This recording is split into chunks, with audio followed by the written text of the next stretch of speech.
Vamos a empezar el curso de cirugía ahora. Hablo de cirugía general, cirugía de abdomen, que es una parte importante que en el examen de residencia, en el examen del ENAM. Ok. Este capítulo trata del manejo pre y postoperatorio o pre y postquirúrgico en los pacientes en general, ¿no? Antes de abordar a un paciente quirúrgico, antes de programarlo para una cirugía, sea convencional, sea laparoscópica, corta o larga, se tiene que hacer una evaluación prequirúrgica.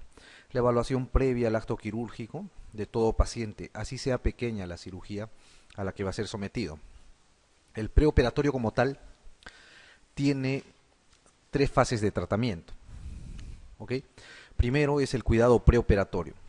En el cuidado preoperatorio se distinguen tres partes: el diagnóstico, la valoración preoperatoria y la preparación preoperatoria. Todo arranca con el diagnóstico. Tenemos un paciente al cual le diagnostican normalmente en medicina general o el médico internista o cualquier otro especialista clínico una patología que tiene que tener una solución quirúrgica. Entonces hace la interconsulta al servicio de cirugía. Con el diagnóstico nosotros hacemos la valoración preoperatoria del paciente. La valoración preoperatoria significa, según su diagnóstico, qué vamos a hacer con el paciente, qué le vamos a ofrecer y qué cosa es lo que tenemos o cómo tenemos que actuar. Después de hacer esa valoración y saber qué cosa vamos a hacer con el paciente, a qué lo vamos a someter, tenemos que prepararlo para someterlo a la cirugía. Esta es la fase que más nos vamos a abocar, la preparación preoperatoria. Luego viene el periodo anestésico, la operación en sí, los cuidados transoperatorios. Básicamente esto se divide en dos partes. Una parte, el cuidado anestésico, y la otra, la misma intervención quirúrgica, ¿ok? Donde básicamente es normarse según las técnicas operatorias y el cuidado anestésico correspondiente. No debe haber ningún inconveniente salvo una catástrofe, ¿no? Que puede haber en cualquier momento, una catástrofe quirúrgica. Y el cuidado postoperatorio básicamente es llevar al paciente a su convalecencia, hacer que el cuerpo mismo se cure, contribuyéndolo con antibióticos, analgésicos, etc. Entonces vamos a desarrollar el cuidado preoperatorio. Dentro del cuidado postoperatorio hay una clase que vamos a hacer de complicaciones, ¿ok? Que es aparte. La evaluación preoperatoria, básicamente lo que vamos a buscar son factores de riesgo. ¿Qué cosa pueden poner o puede poner en peligro la vida o la salud, la integridad física de los pacientes? Los factores de riesgo se pueden clasificar de múltiples maneras, pero la forma más consensuada que hay de clasificar los factores de riesgo es según los aparatos y sistemas. Entonces los factores respiratorios son, digamos, los factores de riesgo respiratorios son los factores que más comúnmente vamos a encontrar, ¿no? Existen también trastornos de la coagulación, cardiovasculares, hepáticos, renales, diabéticos, nutricionales y adicciones, ¿no? Básicamente como el tabaco, el alcohol, que van a influir en la respuesta del paciente al trauma quirúrgico. Vamos a tratar de desarrollar cada uno de estos, dando énfasis en algunos más que en otros, porque hay algunos factores de riesgo que sí son mucho más importantes que otros. Bien, eh, para identificar los factores de riesgo, nosotros tenemos que hacer lo esencial que se hace con cualquier otro paciente, que es hacer un buen examen clínico y una buena anamnesis. En base al examen clínico y la anamnesis, normalmente se van a identificar casi el 100% de los factores de riesgo a los que puede estar sometido el paciente. Secundariamente vienen algunos exámenes confirmatorios o en algunos casos de exploración, y rara vez estos exámenes nos van a dar como hallazgo algún factor de riesgo que no ha sido sospechado durante el examen y la anamnesis. ¿Ok? Vamos a responder entonces a la primera pregunta. Dice, ante un paciente con plaquetopenia, con diagnóstico de abdomen agudo quirúrgico, ¿cuál debería ser el conteo mínimo de plaquetas previo a la cirugía? ¿no? Más de 200.000, más de 50.000, más de 100.000, de 80.000 o de 150.000. ¿Cuál es la respuesta ahí? ¿Qué creen? El valor de las plaquetas tiene un rango, ¿verdad? ¿El rango inferior cuál es? Muy bien, 150.000, ¿no? El superior, 350.000, 400.000 para algunos, 300.000 para otros, ¿no? Promedio 350.000. De 150.000 a 350.000. Ese es el rango del valor normal de las plaquetas. Cuando hay una plaquetopenia, uno puede intervenir al paciente quirúrgicamente, pero hay un rango, hay un límite inferior, debajo del cual el sangrado, debido a este déficit de plaquetas, ya va a ser importante. ¿Ok? Eh, Obviamente es una cifra mucho más inferior que la cifra del límite inferior. Estamos hablando acá que debe estar en más de 50.000 plaquetas. Mínimo tienen que estar en 50.000 o más plaquetas para que un paciente se pueda operar. Si no, el riesgo de sangrado aumenta. No significa que va a sangrar definitivamente, pero el riesgo de un sangrado es mucho más abundante.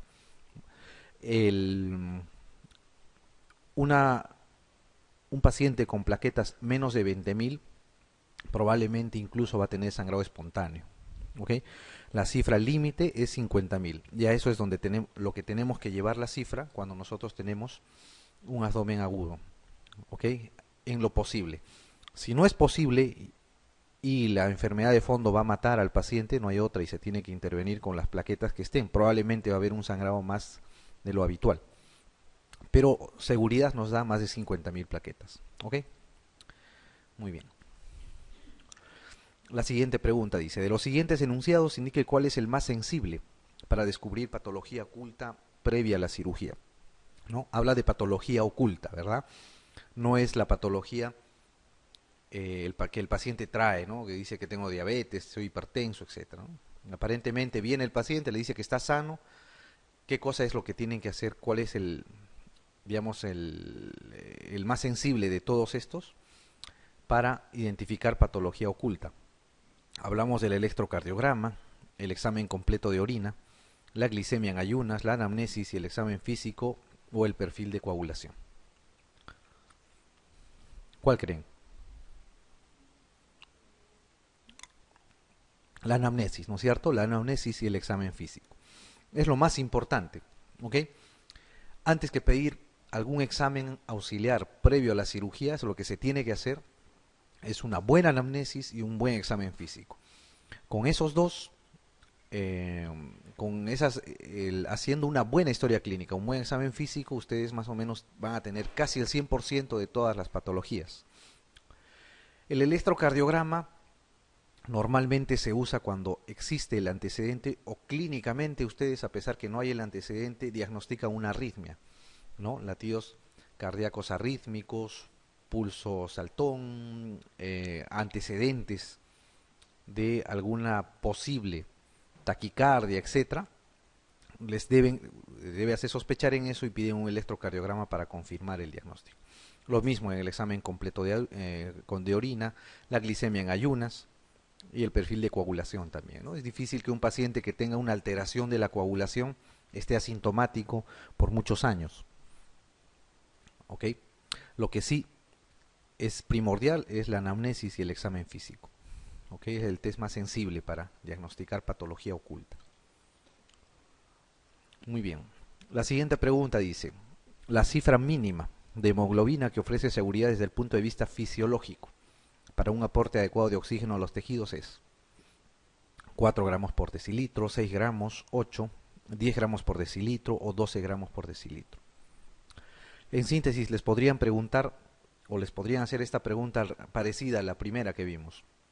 ¿Cuál es la cifra mínima de hemoglobina a la cual ustedes pueden asegurar un adecuado aporte de oxígeno en un paciente quirúrgico, ¿no? Durante la intervención quirúrgica? ¿Con cuánto es lo mínimo que ustedes podrían programar un paciente para operar? Hablamos de un paciente de cirugía electiva, ¿no es cierto? Paciente por emergencia, puede entrar un baleado, por ejemplo, puede entrar con 6 o con menos de hemoglobina. Estamos hablando de un paciente de cirugía electiva. ¿Cuál creen que es el valor? Muy bien, 10, ¿no es cierto? Con 10 gramos o más, ustedes se aseguran que ese paciente no va a tener complicaciones producto de una isquemia o una hipoxia durante la intervención quirúrgica. ¿Ok? 10 o más, lo mínimo. Si el paciente tiene, por ejemplo, 10 u 11 y es una cirugía que va a sangrar, una prostatectomía abierta, por ejemplo, ustedes tienen que pedirle una unidad o 2 unidades o 3, lo que sea necesario, de depósito de sangre. Tiene que tener reserva. ¿Ok? Eso también tienen que tener en cuenta. Con 10 es suficiente, pero si es una cirugía exsanguinante, una cirugía oncológica, cáncer de colon, cáncer de estómago, una gastrectomía, prostatectomía, cirugías que van a sangrar cadera, etcétera, cirugía de cadera, tiene que tener, además de esta cifra mínima, un depósito de sangre, porque probablemente ese paciente va a sangrar durante la intervención quirúrgica. Muy bien, la D es la respuesta. La siguiente pregunta dice, una unidad de paquete globular, ¿en cuánto eleva el valor de la hemoglobina? En 3 gramos por decilitro, 2 gramos por decilitro, 1 gramo, 5 gramos o 0.1 gramos por decilitro. ¿No? Esto es importante que conozcan. ¿Por qué? Porque normalmente ya tienen un paciente con 8 hemoglobina, ¿verdad? Van a entrar a operar. ¿Cuántas unidades tienen que pasarle para que ustedes crean que más o menos debe estar en 10? Que es lo mínimo. ¿Cuánto creen que eleva un paquete globular? O una unidad de sangre, si quieren.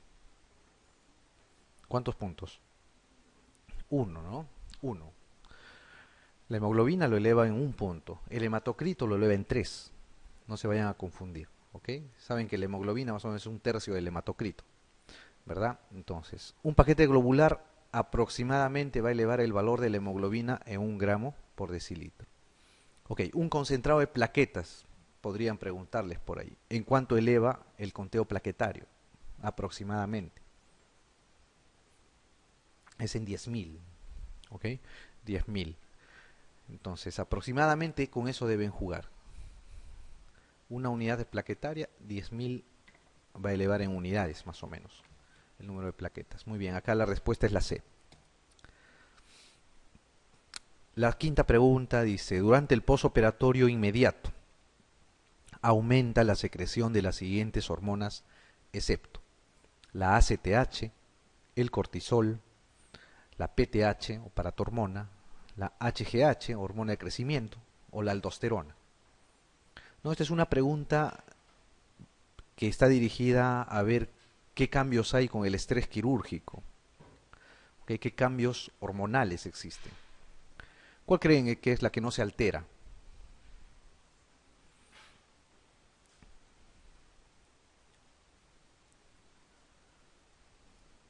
Bien, cuando existe un paciente que va a ser sometido, cuando hay un paciente que va a ser sometido a una cirugía, normalmente hay dos tipos de estrés.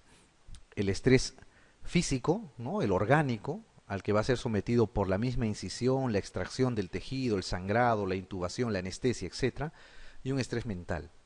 ¿Okay? El estrés mental del someterse a algo desconocido para la mayoría de pacientes. ¿Okay? O a algo ya conocido, ¿no? Si es que es un personal de salud, que a veces es peor, ¿okay? Porque saben a lo que están yendo. Entonces, el estrés emocional arranca mucho más antes que el estrés orgánico. Este estrés emocional se ha probado y demostrado que más o menos se llega a su pico 24 horas antes de la cirugía. ¿Ok? Y obviamente el estrés quirúrgico orgánico, el físico, se va a elevar en el momento mismo de la cirugía para declinar después. En esos momentos, previos y durante la operación, lo que se va a elevar son las hormonas de estrés. ¿Ok?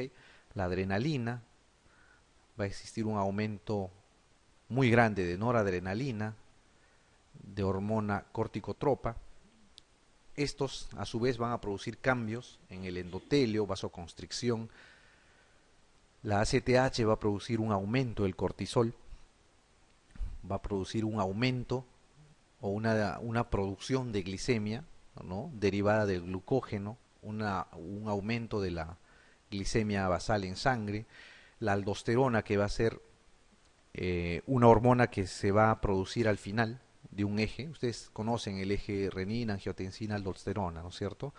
Finalmente la aldosterona se eleva y su función, ¿qué cosa es? Va a ser retener sodio, con eso retener líquidos. ¿Para qué? Para mantener hidratado el cuerpo. Entonces, todos estos cambios van a producir que el paciente se prepare más o menos para recibir o para soportar el estrés quirúrgico. Y la hormona del crecimiento es una hormona que en todo tipo de estrés se eleva, ¿no? Traumas, fiebre, estrés emocional, etcétera, se va a elevar la hormona de crecimiento. Entonces, hay una que no se eleva, pues, ¿no? Que es la paratormona, ¿no? Que está dirigida al metabolismo del calcio, justo junto con la calcitonina. Esas son hormonas que no tienen que ver durante la cirugía. Todas las hormonas que se elevan normalmente se les llama las contrarreguladoras. Son las hormonas que tienden a elevar la glucosa en sangre. ¿Ok? Se oponen a la insulina. Toda hormona que se oponga a la insulina, en general en un paciente quirúrgico va a estar elevado. Entonces aquí la respuesta es la C, ¿no es cierto? La PTH. Muy bien, la pregunta 6 dice: en la valoración preoperatoria de un paciente de 35 años, aparentemente sano, no es indispensable, o sea, se puede dejar de hacer el electrocardiograma, la radiografía de tórax, la citología hemática, el análisis de orina, o todas las opciones son correctas.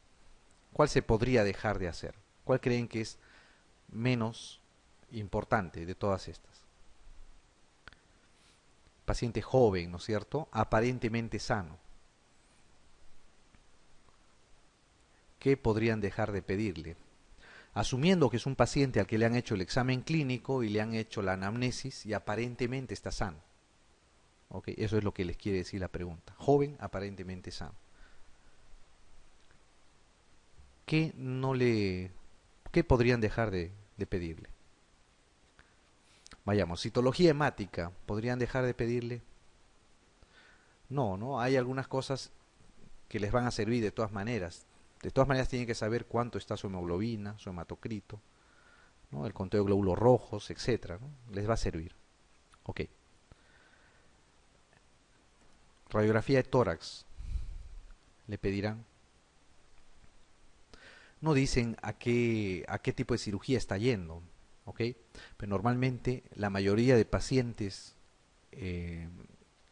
deben tener una radiografía de tórax si es que van a ser sometidos a anestesia general, ¿ok? Necesariamente.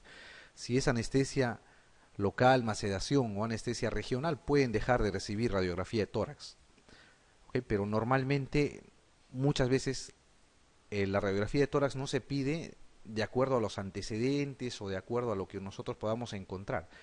La mayoría de veces, en personas jóvenes al menos, se pide por indicación del anestesiólogo. O sea, ¿por qué? Porque va a ser sometido, va a ser intubado el paciente. Si va a ser intubado y conectado a máquina, tienen que tener una radiografía de tórax, ¿ok? Una basal. Muy bien. Les queda dos, ¿no es cierto? El análisis de orina y el electrocardiograma. ¿Cuál no pedirían entre esos dos?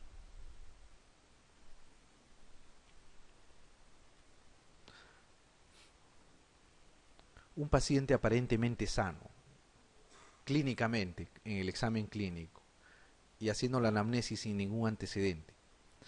Le auscultan el corazón, le encuentran ruidos cardíacos rítmicos, no hay disnea de esfuerzo, no hay disnea en reposo, no tiene antecedentes de alguna patología cardíaca. ¿Creen ustedes que pueden encontrar algo en el electrocardiograma? Bien difícil, ¿no es cierto? El electrocardiograma normalmente le sirve para ver a pacientes que tienen ya cierta edad o que tienen antecedentes de enfermedades cardíacas. En cambio, el análisis de orina sí les podría descubrir una infección por ahí subclínica, que sí existe, ¿no? Ustedes habrán visto muchas veces en niños, por ejemplo, fiebre sin síntomas y al final resulta siendo una infección urinaria, o en gestantes. Igual pasa en algunos adultos. Puede haber una infección urinaria subclínica a medio tratar. Entonces, el análisis de orina es importante. ¿Por qué? Un paciente que va a ser sometido a una cirugía debería, en lo posible, estar desfocalizado.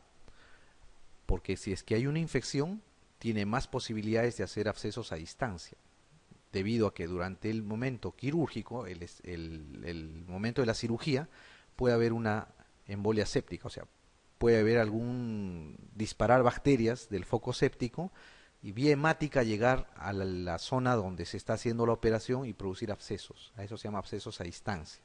¿Ok?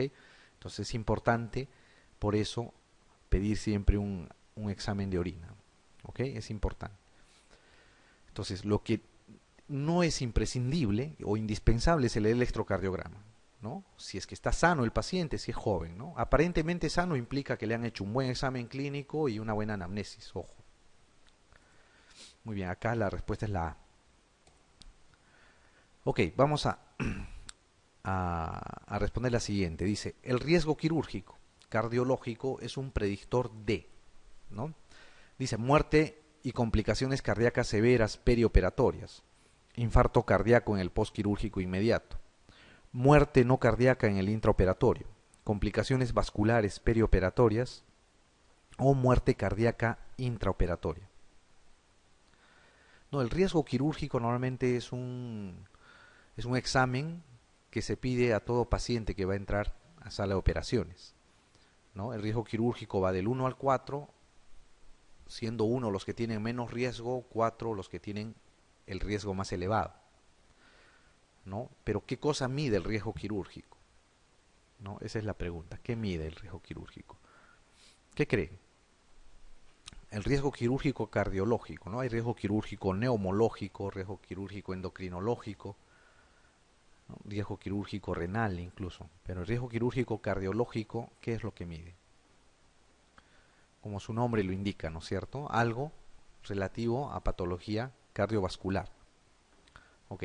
Muerte y complicaciones cardíacas severas, dice, perioperatorias. Puede ser, ¿verdad? Infarto cardíaco en el postquirúrgico inmediato. Y en el intraoperatorio no lo medirá, sí, pues, ¿no es cierto? Podría medir en el intraoperatorio también, en el postquirúrgico inmediato también. Entonces la B es falsa. Muerte no cardíaca en el intraoperatorio, al revés, ¿no es cierto? El riesgo quirúrgico más bien lo que va a medir es la posibilidad de morir o de tener complicaciones severas dentro de la operación o cerca a la cirugía. Complicaciones vasculares perioperatorias. Básicamente el riesgo quirúrgico mide complicaciones cardíacas, ¿ok? No vasculares. Muerte cardíaca intraoperatoria es una parte, ¿no? Una parte. Entonces la respuesta ahí es la A, ¿no es cierto? Muerte y complicaciones cardíacas severas perioperatorias. Muy bien. Este es el índice cardíaco de Goldman, en base al cual se hace el riesgo quirúrgico. Como verán, tiene algunos criterios que se dividen en la parte de anamnesis dentro de la historia, la edad mayor a 70 años, antecedente de infarto agudo de miocardio los últimos 6 meses, dentro del examen físico, un tercer ruido con galope o ingurgitación yugular venosa, estenosis aórtica severa, a cada uno le da un puntaje, ¿no? Dentro del electrocardiograma, ¿qué cosa es lo que encuentran? Ritmo no sinusal en el último electrocardiograma, ¿ok? Le da un puntaje de 7. Más de 5 extrasístoles ventriculares por minuto en cualquier momento, le da también un puntaje de 7. Dentro del estado general existe la presión parcial de oxígeno, la presión parcial de anhídrido carbónico, el potasio, el bicarbonato, el déficit de base, la creatinina, las transaminasas, signos de enfermedad hepática o paciente postrado por causa no cardíaca. A cualquiera de estos, basta que haya un criterio, se le da el puntaje de 3 también. Y la cirugía, si es intraperitoneal, intratorácica o aórtica, es 3, y si es cirugía de emergencia, es 4. El total posible es 53 puntos. Entonces, de acuerdo a los criterios que tenga el paciente, se le va a dar un puntaje. Y de acuerdo a los puntos que se vayan a sumar en cada paciente, se le da la clase, o el riesgo, o el nivel, ¿no? Riesgo quirúrgico 1, 2, 3 o 4. Y las complicaciones graves o la muerte cardíaca, según el riesgo quirúrgico va aumentando, también va aumentando, ¿no? La posibilidad de muerte cardíaca, por ejemplo, se dispara desde el riesgo 3 al riesgo 4. Y la posibilidad de complicaciones cardíacas graves se dispara o se dobla a partir del riesgo 3. ¿Ok? Entonces, el riesgo quirúrgico cardiológico se usa para prever muerte o complicaciones cardíacas severas, ¿no? Tanto en el intra o en el posoperatorio. ¿Ok? ¿Qué otra cosa deben saber? No les van a preguntar ni les van a decir que hay un riesgo quirúrgico, ¿no? Eso nunca han hecho, no lo van a hacer tampoco. Pero ¿qué les podrían preguntar? Hay algunos datos que deben saber. Dentro de la anamnesis, estos dos criterios. Edad mayor de 70 años e infarto agudo del miocardio los últimos 6 meses son los que tienen puntaje. ¿Ok? Eso deben saber. Lo otro, si es cirugía intraperitoneal, intratorácica o aórtica, también es un criterio. ¿Ok? Con puntaje 3. Y si es cirugía de emergencia, lo mismo, ¿no? Es un puntaje de 4. ¿Qué otra cosa deben saber? Normalmente en pacientes que entran a operarse de cirugía intraabdominal o intratorácica por emergencia, no tienen riesgo quirúrgico 1. ¿Ok? No tienen riesgo quirúrgico 1. Tienen riesgo quirúrgico mínimo 2. ¿Ok? ¿Por qué? Porque si existe o si es una cirugía intraperitoneal, una apendicitis, por ejemplo, ya tendría puntaje de 3, ¿no es cierto? Y si es de emergencia, obviamente no hay apendicitis que sea operado en forma electiva, es 4. Entonces 3 más 4 es 7, ¿no es cierto? Entonces los pacientes que entran por esa razón no pueden tener riesgo quirúrgico 1. ¿Ok? Y ese es un error que ustedes lo van a ver cuando hagan la residencia, seguramente lo van a ver muchas veces, ¿no? Entran pacientes, uno pide el riesgo quirúrgico y les ponen muchos, no son pocos, que ponen riesgo quirúrgico 1 si el paciente no tiene antecedentes, está sano, no tiene ningún examen cardiológico anormal, no le encuentran nada, le ponen riesgo quirúrgico 1, ¿no? Lo cual no es cierto, pues, ¿no? Tienen riesgo quirúrgico 2. Eso también podrían preguntarles, han preguntado en otros sitios, han preguntado. Entonces les podrían preguntar, ¿no? Un paciente sometido a cirugía intraperitoneal y cirugía de emergencia tiene como mínimo un riesgo quirúrgico de cuánto, ¿no? De 2 es la respuesta, ¿no? Estando completamente sano, ¿no? Aparentemente sano. Muy bien. La siguiente pregunta, la 8. Dice, luego del abandono del tabaco, el tiempo mínimo de espera para realizar una cirugía electiva es de 8 semanas, 6 meses, 12 semanas, 4 semanas o nunca regresa a la normalidad la función mucociliar. ¿No? En sí les están preguntando eso, ¿no es cierto? Luego del abandono del tabaco, ¿en qué tiempo se va a normalizar la función mucociliar? ¿Ok? Obviamente, cuando ya se normalice, el paciente va a ser más fácil que pueda expulsar las secreciones. ¿Ok? Más fácil entonces que pueda preverse en ese paciente una atelectasia o una neumonía posquirúrgica, que son complicaciones normalmente frecuentes, ¿no? Un paciente que es fumador crónico, ¿no? El tiempo de espera para realizar una cirugía electiva mínimo, ¿cuánto sería? 8 semanas, 6 meses, 12 semanas o 4 semanas. O nunca regresa a la normalidad la función mucociliar. ¿Qué creen? Para empezar, ¿nunca regresará a la normalidad la función mucociliar?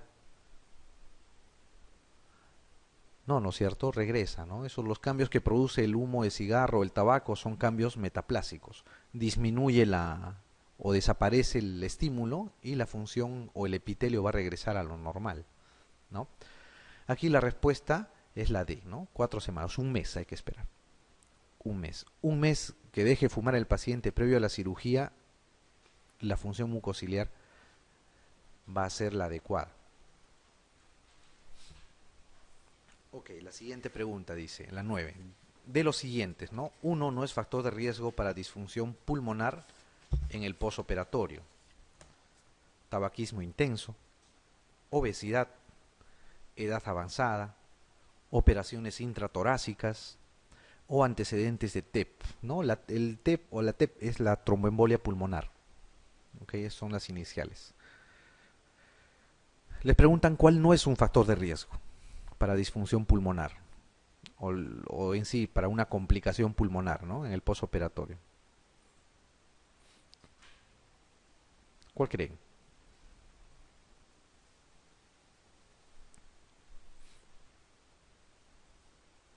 A ver, vayamos. Tabaquismo intenso, ¿será? Sí, ¿no es cierto? Obviamente, el paciente que fuma tiene metaplasia en el epitelio bronquial, no va a ser adecuada la expulsión de secreciones, el mucus que sale de los bronquios va a ser más denso, más posibilidad de taponar los bronquios, de hacer atelectasia, hacer neumonías posoperatorias. Ok. El paciente con obesidad, un paciente obeso, más gordo, ¿será un factor de riesgo o no? ¿Qué creen? Véanlo así, ustedes van a operar un paciente, dos pacientes, uno delgado y otro obeso, de la misma cirugía, de la misma enfermedad, ¿ok? ¿Para quién se le hará más difícil respirar después de la operación? ¿Cuál de ellos? ¿El flaco o el obeso? El obeso, ¿no es cierto? El obeso. ¿Por qué? Porque obviamente tiene más tejido, más peso que movilizar, ¿ok?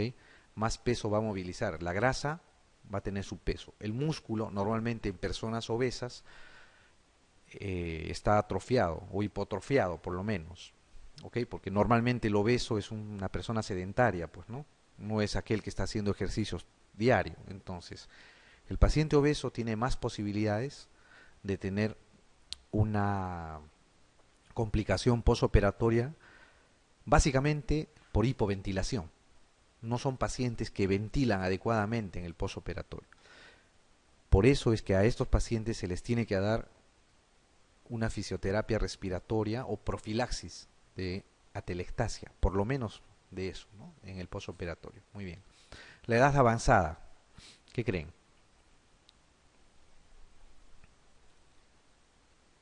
Lo mismo, pongan el mismo ejemplo. Tienen un paciente joven que se va a operar de la misma enfermedad, la misma gravedad que un paciente de edad avanzada. ¿No? ¿Tendrá mayor o menor posibilidad de tener el paciente de edad avanzada más complicaciones? También, el paciente de edad avanzada va a tener algo parecido a lo anterior. Va a tener cierta hipotrofia en los músculos, ¿ok? Va a tener además cierta disminución de la movilidad de los cilios, ¿no? En el epitelio pulmonar. Por ende, va a ser más difícil que pueda expectorar, que pueda movilizar secreciones. Y obviamente va a estar más predispuesto a tener alguna complicación pulmonar. Una operación intratorácica, también, ¿no es cierto? Por la misma razón. ¿Qué van a hacer? Ustedes hacen una incisión dentro del tórax, hacen lo que tengan que hacer, sacan una parte de un lóbulo, un segmento pulmonar, un quiste atípico, etcétera, etcétera. Cualquier cirugía que puedan hacer dentro de la cavidad torácica.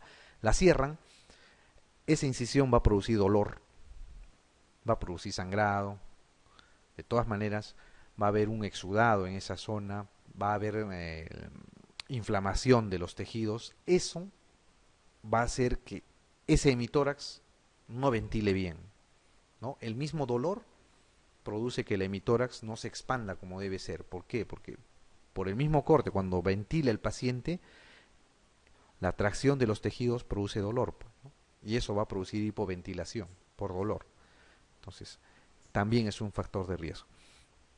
Antecedentes de tromboembolia pulmonar no es un factor de riesgo para una complicación pulmonar, ¿ok?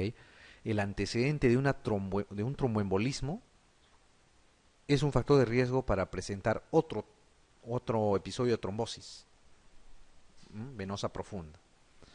Pero de ahí que ese episodio de trombosis venosa profunda se transforme en una tromboembolia pulmonar o produzca una complicación pulmonar, no es lo mismo.